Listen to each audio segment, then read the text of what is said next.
Hi students, welcome to IQ academy. AP ఐసెట్కు సంబంధించిన spot admissions guide lines వచ్చేసాయి. తర్వాత వచ్చేసి ఎక్కడెక్కడ ఏ కాలేజీలో ఎన్ని ఖాళీలు ఉన్నాయనేది కూడా పూర్తి డీటెయిల్స్ ఇక్కడ ఇన్స్టిట్యూట్ ప్రొఫైల్లో కూడా అప్డేట్ చేయబడింది. సో ఇన్స్టిట్యూట్ ప్రొఫైల్లోకి వెళ్ళి మీరు ఏ కాలేజీలో ఎన్ని సీట్లు ఫిల్ అయ్యాయి, ఎన్ని ఖాళీగా ఉన్నాయి, స్పాట్ అడ్మిషన్స్కు ఎన్ని సీట్లు అవైలబుల్ ఉన్నాయి అనేది ఇక్కడ క్లియర్గా తెలుస్తుంది. ఫేజ్ 1 ఫేజ్ 2కు సంబంధించిన 2 కౌన్సిలింగ్ అయిపోయాయి. ఫైనల్ ఫేజ్ కూడా ఇప్పుడు ఓన్లీ స్పాట్ అడ్మిషన్స్ మాత్రమే ఎలిజిబిలిటీ ఉంది. ఫేజ్ 3 అడ్మిషన్స్ లేవు. స్పాట్ అడ్మిషన్స్కు రీయింబర్స్మెంట్ అనేది రాదు. ఇది క్లియర్గా మైండ్లో పెట్టుకోండి. సో ఈ నోటీస్ ఇచ్చారు, మీరు బాగా గమనించినట్లయితే ఇది క్లియర్గా మనం చదువుదాం. స్పాట్ అడ్మిషన్స్కు సంబంధించి ఎలా జరపాలి స్పాట్ అడ్మిషన్స్ లెఫ్ట్ ఓవర్ సీట్లకు అనేది ఫుల్ క్లియర్గా నోటీస్ అనేది ఇవ్వడం జరిగింది. ఇక్కడ చూద్దాం మనం ఎలా చేయాలి, ఎప్పటి లోపల చేయాలి అనేది స్పాట్ అడ్మిషన్ సంబంధించిన కంప్లీట్ గైడ్ లైన్స్ మీకోసం ఇక్కడ చదువుతాను నేను. సో ప్రిన్సిపల్స్ ఏం చేయాలంటే ఇప్పుడు దాకా ఫిల్ అయిన సీట్లన్నీ కూడా డీటెయిల్స్ అన్ని కూడా వెబ్సైట్లో అప్లోడ్ చేయాలి. వాళ్ళ లాగిన్లో ఆల్రెడీ అప్లోడ్ చేశారు. ఇక్కడ ఇన్స్టిట్యూట్ ప్రొఫైల్లో లెఫ్ట్ ఓవర్ సీట్లు కూడా మీకు ఇక్కడ కనిపిస్తున్నాయి, మీరు చూడొచ్చు ఇక్కడ. సో ఇన్స్టిట్యూట్ ప్రొఫైల్ పైన క్లిక్ చేశాక ఏదైనా ఒక కాలేజ్ తీసుకుందాం, ఆదిత్య యూనివర్సిటీ ఫర్ ఎగ్జాంపుల్. దీనిపైన క్లిక్ చేస్తే ఎంబీఏకి సంబంధించి 168 ఇంటేక్ ఉంటే 28 సీట్స్ మిగిలిపోయాయి 60,000 ఫీజుతో. ఇంకా ఎంసీఏలో 210 సీట్స్ ఉంటే ఒక్క సీట్ కూడా మిగలలేదు, అన్నీ ఫిల్ అయిపోయాయి. సో ఈ విధంగా మీరు ఇన్స్టిట్యూట్ ప్రొఫైల్లోకి వెళ్ళి ఏ కాలేజ్ అవసరమైతే ఆ కాలేజ్, మీరు ఏ కాలేజ్ అయినా క్లిక్ చేయండి. సో ఏకి సంబంధించి, ఎస్కి సంబంధించి ఇక్కడ కాలేజీల టోటల్ లిస్ట్ ఉంది.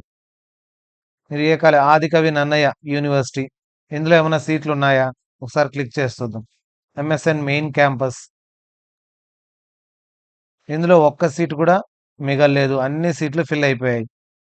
ఇలాగ మీరు ఏం చేయొచ్చు అంటే ప్రతి కాలేజ్కు సంబంధించిన డీటెయిల్స్ తీసుకొని, ఇంకోటి చూద్దాం, Adikavi Nannaya university college of arts and commerce, ఇందులో కూడా ఒక్క సీటు కూడా లేదు. 33 సీట్స్ ఉంటే 33 కూడా ఫిల్ అయిపోయాయి. సో ఇలా ఏదన్నా మీకు కావాల్సిన సీట్స్కు సంబంధించి ఏఎన్యు ఆచార్య నాగార్జున యూనివర్సిటీ, ఇక్కడ కూడా ఒక్క సీట్ కూడా మిగిలి లేదు. సో మిగిలిపోయిన సీట్లని ఇలా మీకు ఏ కాలేజ్ అయితే అవసరమో ఆ కాలేజ్కు సంబంధించి ఏదైనా మిగిలిపోయిన సీట్లు ఉంటే మీరు ఇక్కడ ఏ కాలేజ్ అయితే ఆ కాలేజ్ ఇక్కడ సెర్చ్ కొట్టచ్చు డైరెక్ట్గా. మీరు చూడండి, అపోలో యూనివర్సిటీ, అపోలో యూనివర్సిటీలో సీట్స్ ఏమన్నా ఉన్నాయా మిగిలిపోయి?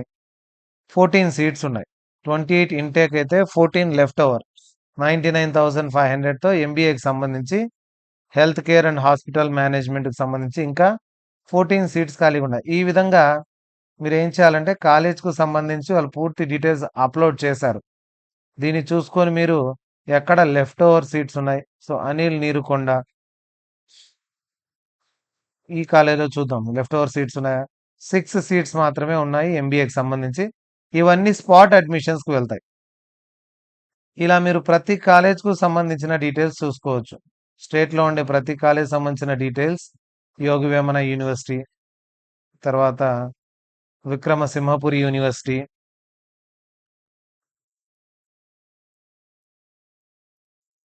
సో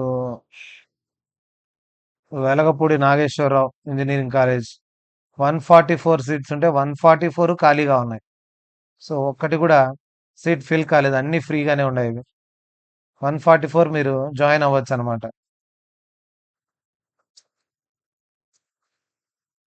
ఇక్కడ కాలేజీలకు సంబంధించి అన్ని సీట్ల డీటెయిల్స్ మీరు ఇక్కడ చూసుకోవచ్చు.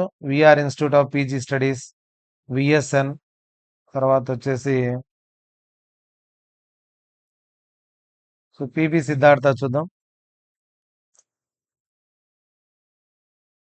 పిబి సిద్ధార్థ, సో పిబి సిద్ధార్థలో ఎన్ని ఉన్నాయి సీట్స్? 3 సీట్స్ మాత్రమే. ఎంబీఏకి సంబంధించి బిజినెస్ అనలిటిక్స్ 3 ఉన్నాయి, ఎంబీఏకి సంబంధించి 4 ఉన్నాయి, ఎంసీఏ ఒక్క సీట్ కూడా ఖాళీగా లేదు. అలాగే జీవీపీ టాప్ కాలేజ్ కదా, జీవీపీ ఒకసారి చెక్ చేద్దాం. గాయత్రి విద్యా పరిషత్ ఒక్క సీట్ కూడా ఖాళీ లేదు, 48 ఫిల్ అయిపోయాయి ఉండేటివి. ఇలా మీకు ఏ కాలేజ్ కావాలో ఆ కాలేజ్ చెక్ చేసుకోవచ్చు. డిగ్రీ అండ్ పీజీ కోర్సెస్ సంబంధించి జీవీపీ ఇందులో ఒక్క సీట్ మాత్రమే మిగిలింది. అది కూడా బిజినెస్ అనలిటిక్స్ సంబంధించి ఒక్క సీట్ ఉంది. 60,000 ఫీజు కూడా చూసుకోవచ్చు. సో మీరు డైరెక్ట్గా స్పాట్ అడ్మిషన్స్ వెళ్ళొచ్చు.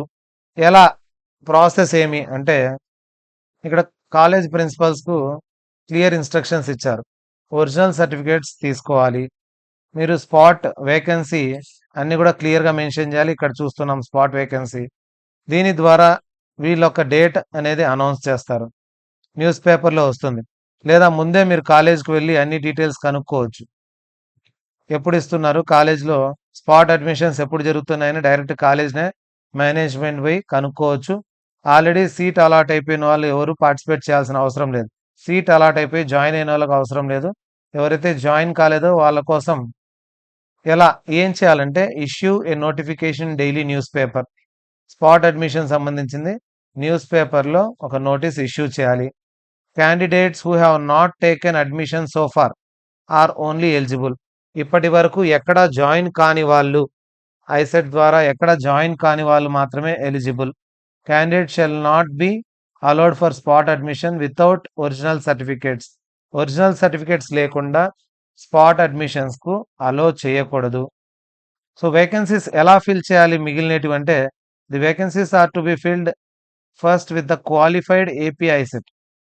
ఏపీ ఐసెట్లో క్వాలిఫై అయిన వాళ్ళతో మాత్రమే ఫస్ట్ ఫిల్ చేయాలి. 50% డిగ్రీలో ఉండాలి వాళ్ళకు, ఓసీ వాళ్ళైతే. మిగతా క్యాస్ట్ వాళ్ళకు degree percentage or BTech percentage 45% ఉండాలి. 3-year డిగ్రీ ప్రోగ్రామ్ వాళ్ళు చేసి ఉండాలి.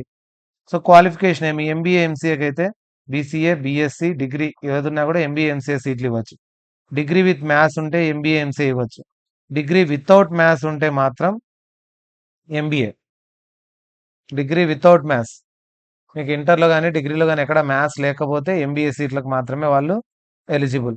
If the vacancies are still left, ఇట్లా ఐసెట్ క్వాలిఫై అయిన వాళ్ళతో ఇచ్చిన తర్వాత కూడా ఇంకా ఏమన్నా వేకెన్సీస్ ఖాళీగా ఉంటే, అంటే ఐసెట్లో క్వాలిఫై కాని వాళ్ళు ఎవరైనా వస్తే సీట్లు ఇంకా మిగిలితే అవి ఏం చేయొచ్చంట, డిగ్రీలో మినిమం 50% అబోవ్ డిగ్రీ పర్సంటేజ్ ఉండాలి ఓసీ వాళ్ళకైతే. బీసీ ఎస్సీ ఎస్టీ వాళ్ళకు 45% అబోవ్ ఉంటే వాళ్ళను కన్సిడర్ చేయొచ్చు సీట్లకు. Degree shall be 3 years duration. Degree మాత్రం కంపల్సరీ 3 years డ్యూరేషన్ ఉండాలి. యూజీసీ రికగ్నైజ్డ్ అయి ఉండాలి. Candidates possessing the qualifying examination certificate, ఇది వచ్చేసి ఏఐసిటి అప్రూవల్ యూజీసీ పర్మిషన్ ఉండేది మాత్రమే ఉండాలి. ఇక సర్టిఫికేట్స్ ఏవి ఒరిజినల్స్ తీసుకోవాలని. సో ఏమేమి తీసుకోవాలంటే 10th class marks memo, intermediate marks memo, qualifying degree marks memo, study certificates, study లేకపోతే residence, caste certificate, EWS and TC.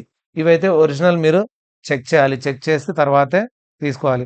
Upload the original marks memos, ఇవన్నీ కూడా అప్లోడ్ చేయాలి. స్టూడెంట్స్ కాదు, కాలేజ్ ప్రిన్సిపల్స్ ఏం చేయాలంటే ఇవన్నీ కలెక్ట్ చేసుకున్న తర్వాత వాళ్ళకి సీట్ అలాట్ చేయకముందే ఇవన్నీ కూడా అప్లోడ్ చేయాలి, కన్ఫర్మ్ చేస్తూ వీళ్ళకి సీట్ వచ్చింది అని. సో ఖచ్చితంగా ఏం చేయాలి, ఫస్ట్ ఐసెట్ క్వాలిఫై అయిన వాళ్ళకే సీట్లు ఇవ్వాలి. దాని తర్వాత ఇంకా లెఫ్ట్ ఓవర్ సీట్లు ఉంటేనే నార్మల్ డిగ్రీ ఐసెట్ రాయకున్నా కూడా డిగ్రీలో 50% అబోవ్ ఓసీ వాళ్ళు, 45% అబోవ్ బీసీ ఎస్సీ ఎస్టీ వాళ్ళని తీసుకోవచ్చు. ఇక ఏపీ ఐసెట్లో క్వాలిఫై అయిన వాళ్ళ దగ్గర రిజిస్ట్రేషన్ ఫీజు 1200. అసలు క్వాలిఫై కాలేదు, ఏపీ ఐసెటే రాయలేదు, వాళ్ళ దగ్గర 1600 రూపీస్ ఫీజు తీసుకోవాలి. The vacancy seats may be filled as per the merit order shown in table 1. So ఈ వేకెంట్ ఉండే సీట్స్ను ఎలా ఫిల్ చేయాలి, చాలా మంది స్టూడెంట్స్ అడుగుతున్నారు ఏ కేటగిరీ. సో బీసీటీ మిగిలిన బీసీకే ఇస్తారా, వేరే వాళ్ళకు కూడా ఇస్తారా అనేది చాలా మంది అడుగుతున్నారు. రిమైనింగ్ సీట్స్ ఎలా ఇవ్వాలి అనే దాని గురించి కింద క్లారిటీ ఉంది, ఇక్కడ టేబుల్ ఇచ్చాడు. ఫర్ ఎగ్జాంపుల్ ఓసీలో సీట్ మిగిలిపోయింది ఒకటి ఓపెన్ కేటగిరీలో. సో ఓసీలో ఏది మిగిలిందంటే ఓసీ ఉమెన్ మిగిలింది అనుకుందాం. దాన్ని దేనికి కన్వర్ట్ చేయొచ్చు అంటే ఓసీ జనరల్ కింద ఇచ్చేసేయచ్చు, ఎవరికైనా ఇవ్వచ్చు. ఓసీ ఉమెన్లో మిగిలితే ఓసీ జనరల్ ఇవ్వాలి ఫస్ట్ ప్రిఫరెన్స్. బీసీఏలో ఏదైనా జనరల్లో సీట్ మిగిలితే బీసీఏది ఎవరికి క్యారీ ఫార్వర్డ్ అవుతుంది, ఎవరు జాయిన్ కాలేదు, బీసీఏ అప్లికెంట్స్ రాలేదు కానీ బీసీఏకి సంబంధించిన సీటు మిగిలిపోయింది అనుకుందాం. అది ఎవరికి ఇవ్వచ్చు అంట, బీసీబీకి ఇవ్వచ్చు. బీసీసీలో కూడా ఎవరు జాయిన్ కాలేదు, బీసీబీలో కూడా, అప్పుడు బీసీసీకి ఇవ్వచ్చు. బీసీసీ కూడా జాయిన్ ఎవరు రాయలేదు అప్లికెంట్స్, బీసీడి. బీసీఈ. బీసీ వాళ్ళు ఎవరూ అప్లై చేయలేదు. బీసీలో ఒక ఏకి సంబంధించిన సీట్ ఉంది. అప్పుడు అన్‌రిజర్వ్డ్ కేటగిరీకి లాస్ట్ అనమాట. ముందు ఇవన్నీ చెక్ చేయాలి. బీసీఏ లేకపోతే బీసీబీకి, సికి, డీకి, ఈకి ఇవ్వాలి. ఇదే ఆర్డర్ అనమాట. ఒకవేళ బీసీబీ మిగిలిపోయిందనుకోండి, దాని తర్వాత కేటగిరీస్ బీసీసీ, బీసీడీ, బీసీఈ, దాని తర్వాతే బీసీఏ. అలాగే బీసీసీ ఏమైనా సీట్లు మిగిలిపోతే బీసీడీకి ఇవ్వాలి నెక్స్ట్. బీసీఏకి ఇచ్చేయలేదు ముందే. బీసీసీది ఏదైనా సీట్ మిగిలిపోతే కంపల్సరీ ఈ సీట్లు చాలా వరకు మిగిలిపోయి ఉంటాయి. ఇది బీసీబీకి, బీసీఏకి ముందు ఇచ్చేయలేదు. ఎవరైనా బీసీడీ క్యాండిడేట్ అప్లై చేసింటే స్పాట్ అడ్మిషన్స్కు ఫస్ట్ బీసీడీకి ఇవ్వాలి, తర్వాత బీసీఈ, తర్వాత ఆర్డర్ బీసీఏ, బీసీబీ. ఈ ఆర్డర్ చూసుకోవాలి. బీసీడీ వాళ్ళదైనా సీట్ మిగిలిపోతే బీసీఈకి ఇవ్వాలి, తర్వాత ఏబీసీ. అలా బీసీఈది అయితే ఏబిసిడి, బీసీఈ ఇవన్నీ జనరల్. ఉమెన్ అనుకోండి, ఉమెన్ ఏం చేయొచ్చు అంట నెక్స్ట్ జనరల్ వాళ్ళకు బీసీఏ, ఉమెన్ ఏదైనా మిగిలిపోతే నెక్స్ట్ జనరల్ వాళ్ళకి ఇవ్వచ్చు. లాస్ట్ ఎవరూ లేకపోతే అన్రిజర్వ్డ్ కేటగిరీ కింద ఇవ్వచ్చు. బీసీ సంబంధించిన అన్ని సీట్లు కూడా లాస్ట్కు అంటే ఏ కేటగిరీ సంబంధించి అయినా ఇలా కన్వర్షన్ కింద ఎవరు లేకపోతే చివరగా అన్రిజర్వ్డ్ కన్వర్ట్ చేయొచ్చు. ఎస్టీ కేటగిరీ చూద్దాం. ఎస్టీ కేటగిరీ ఏదన్నా సీట్ మిగిలిపోతే అది నెక్స్ట్ ఎస్సీకి ఇవ్వాలి. ఎస్సీ కూడా ఎవరు లేకపోతే అప్పుడు జనరల్ కన్వర్ట్ అవుతుంది. తర్వాత ఎస్టీ ఉమెన్ ఏదన్నా ఉంటే నెక్స్ట్ ఎస్టీ జనరల్ వాళ్ళకి ఇవ్వాలి. దాని తర్వాత ఎస్సీ జనరల్, దాని తర్వాత ఎవరు లేకపోతే అన్రిజర్వ్డ్ కేటగిరీకి పోతుంది. సో ఎస్సీ జనరల్ ఉంటే ఎస్సీ జనరల్ కానీ ఎస్టీ జనరల్కి ఇవ్వచ్చు. దాని తర్వాత అన్రిజర్వ్డ్కి పోతుంది. ఎస్సీ ఉమెన్ ఉంటే ఎవరన్నా ఎస్సీ ఉమెన్ సీట్ మిగిలిపోతే అది ఎస్సీ జనరల్కి ఇస్తారు. వాళ్ళు కూడా లేకపోతే ఎస్టీ జనరల్, వాళ్ళు లేకపోతే ఓపెన్లో ఎవరైనా తీసుకోవచ్చు. ఏ కేటగిరీ వాళ్ళైనా తీసుకోవచ్చు. ఇక ఈడబ్ల్యూఎస్ ఉమెన్ మిగిలిపోతే నెక్స్ట్ ఈడబ్ల్యూఎస్ జనరల్కి వస్తుంది. ఇక దీన్ని కన్వర్ట్ చేసేకి లేదు, ఓసీకి ఇవ్వరు. ఈడబ్ల్యూఎస్ సీట్లు ఓన్లీ ఫర్ ఈడబ్ల్యూఎస్ఏ, ఓపెన్ కేటగిరీకి ఇచ్చేకి లేదు. ఎందుకంటే ఇది 10% ఎక్స్ట్రా సీట్లు కాబట్టి ఓపెన్ కేటగిరీలో వీటిని ఇచ్చేకి లేదు అనేది క్లియర్గా ఇక్కడ మెన్షన్ చేశాడు. ఈడబ్ల్యూఎస్ ఉంటే ఈడబ్ల్యూఎస్ ఏం మిగిలినా ఈడబ్ల్యూఎస్ వాళ్ళకే ఇవ్వాలి, వేరే క్యాస్ట్కి ఇచ్చేకి లేదు. బీసీ, ఎస్సీ, ఎస్టీ జనరల్కు ఇచ్చేకి లేదు. ఇది క్లియర్. బీసీ ఈడబ్ల్యూఎస్ ఏ మిగిలినా ఈడబ్ల్యూఎస్కే మళ్ళీ కన్వర్ట్ అవుతాయి. మిగిలిన సీట్లు అలాగే మిగిలిపోవాల్సింది తప్ప ఎవరికి ఇచ్చేయలేదు. సో ఈడబ్ల్యూఎస్ సర్టిఫికేట్ తీసుకుంటే కంపల్సరీ మీకు ఈడబ్ల్యూఎస్లో ఏ సీట్ మిగిలినా కూడా ఖచ్చితంగా మీకు వచ్చేస్తుంది. సో స్పాట్ అడ్మిషన్ సంబంధించింది ఎప్పటికప్పుడు ఈ పోర్టల్లో వీళ్ళు అప్లోడ్ చేయాలి. కాలేజ్ ప్రిన్సిపల్స్ కంప్లీట్ చేసుకోవడానికి లాస్ట్ డేట్ 7/10 అక్టోబర్ 7 లోపు కంప్లీట్ చేయాలి. స్పాట్ అడ్మిషన్స్ అన్నాడు కాబట్టి మీరు స్టూడెంట్స్ ఏం చేస్తారంటే ఏ కాలేజ్లో మీరైతే అడ్మిషన్ కోరుకుంటున్నారో ఆ కాలేజ్కి వెళ్ళి మీరు తొందరగా కన్సల్ట్ అవ్వండి. మీరు సీట్లు ఉన్నాయా లేదా అనేది ఇక్కడ కన్ఫర్మ్ చేసుకోండి. ఎవరు జాయిన్ కాకపోతే మీకే ఇస్తారు. ఎస్సీ ఎస్టీది ఉన్నా బీసీది ఉన్నా ఏ సీట్ ఉన్నా కూడా మీకు ఇచ్చే అవకాశం ఉంది కాబట్టి మీరు త్వరగా కాలేజ్ వాళ్ళని కన్సల్ట్ అవ్వండి. 23rd లోపు జాయిన్ కావాలన్నాడు. 28th నుంచి స్పాట్ అడ్మిషన్స్ డ్రైవ్ పెట్టుకోవాలి. డిరైవింగ్ స్పాట్ వేకెన్సీస్ 28th ఈ రోజున స్పాట్ వేకెన్సీస్ వచ్చాయి కూడా మనం చూసుకోవచ్చు. ఇక్కడ అప్లోడింగ్ ఆఫ్ స్పాట్ అడ్మిషన్స్ ఎప్పటి నుంచి స్టార్ట్ చేయాలంటే అంటే ఈ రోజు నుంచి మీరు డైరెక్ట్గా 28th నుంచే మీరు పోయి కాలేజీలను కన్సల్ట్ అయితే ఖచ్చితంగా మీకు అక్కడ ఉండే సీట్లలో మీకు సీట్ వచ్చే అవకాశం ఉంది. కాబట్టి 39 నుంచి 7/10 లోపు స్పాట్ అడ్మిషన్స్ అన్ని చేస్తూ ఏ రోజుకి ఆ రోజు వాళ్ళు అప్లోడ్ చేయాల్సి ఉంటుంది. Payment of processing fees through payment gateway without late fee 30 నుంచి 7 లోపు పేమెంట్ చేయాలి. స్పాట్ అడ్మిషన్ సంబంధించింది 30 నుంచి 7th లోపు పేమెంట్ చేయాలి. Uploading of spot admissions in web పోర్టల్లో స్పాట్ అడ్మిషన్స్ వచ్చిన వాటినంతా ఎప్పుడు చేయాలంటే ఒక 2 days ఉంటుంది టైం. 8th to 9th లోపు సబ్మిట్ చేయాలి వితౌట్ లేట్ ఫీజ్ అనమాట. ఒకవేళ లేట్ అయిందంటే 2000 per day లేట్ ఫీజ్. ఒక్కొక్క రోజుకు 2000 లేట్ ఫీ తీసుకుంటారు. So payment of processing fees through payment gateway with late fee అయితే 2000 per day, రోజుకు 2000 రూపీస్ లేట్ ఫీజ్తో ప్రిన్సిపల్ బర్డన్ చేసుకోవాల్సి వస్తుంది. Please note that the students admitted through spot admissions ద్వారా ఎవరు అడ్మిట్ అయినా లెఫ్ట్ ఓవర్ సీట్స్లో ఆఫ్ ది కన్వీనర్ కోటా సీట్లకు సంబంధించి ఎవరైనా కూడా are not eligible for tuition fees. ఇది క్లియర్గా గుర్తుపెట్టుకోండి. వీళ్ళకు ట్యూషన్ ఫీజ్ రీయింబర్స్మెంట్ ఉండదు. ఎవరి ఫీజు వాళ్ళు కట్టుకోవాల్సిందే. రీయింబర్స్మెంట్ అనేది రాదు. యూనివర్సిటీలో ఉన్నా కూడా రీయింబర్స్మెంట్ రాదు. యూనివర్సిటీ సీట్లు కూడా స్పాట్ అడ్మిషన్ కింద చాలా వేకెంట్ ఉన్నాయి. మీరు అన్ని వేకెన్సీస్ ఇక్కడ వెళ్ళి చూసుకున్నారంటే ఈ వేకెన్సీస్ అన్నీ కూడా ఇక్కడ ఋషికొండ క్యాంపస్ ఇది. ఏ కాలేజ్ కావాలంటే ఆ కాలేజ్ సంబంధించిన అన్ని డీటెయిల్స్ ఆల్రెడీ ఈ రోజే పెట్టడం జరిగింది. మీరు చెక్ చేసుకోవచ్చు. సరే ఏ కాలేజ్ అయితే మీరు జాయిన్ కావాలనుకుంటున్నారో ఆ కాలేజ్ సంబంధించి for example Balaji institute of IT and management 144 seats ఉంటే 137 లెఫ్ట్ ఓవర్ ఉన్నాయి. 35,100 ఫీజు.